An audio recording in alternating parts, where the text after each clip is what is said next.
What was your most surprising therapy experience? After my husband died, I completely fell apart. We'd only been married 3 years when a drunk driver hit his car head on. Just like that, he was gone. I couldn't sleep. I couldn't eat. I couldn't function. My boss gave me 2 months off, but by week 6, I hadn't showered in days. I was still sleeping on the couch, surrounded by his old t-shirts. Eventually, my sister dragged me to her therapist, Dr. Winters.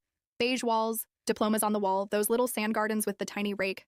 She had that soft, calm voice therapists always seem to have. I made it through 3 sessions before I ghosted. It just didn't feel real. I didn't want a worksheet. I wanted my husband back. About 6 months later, I was still lost. One night at 2 a.m., I ended up in a 24-hour diner, staring at a plate of cold pancakes.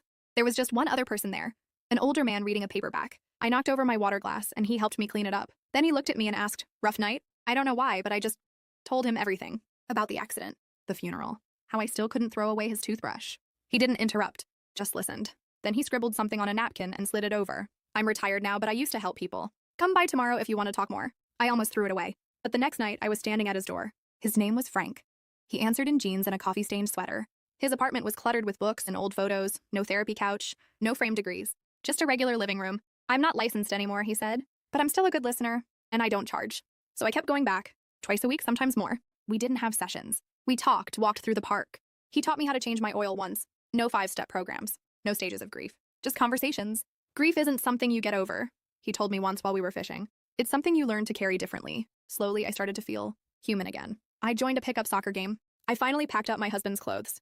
I even laughed at a dumb rom-com one night, then felt awful for it. "Sarah would be pissed if she knew you weren't laughing," Frank said. "The dead don't want our misery as tribute." One night, I came by and found him flipping through old photo albums. He looked distant, so I asked if he was okay. "Anniversary," he said, pointing to a photo of a smiling young woman. "My daughter would have been 43 today." I was stunned. His daughter had died? "Cancer," he said softly. "She was 23, just graduated college."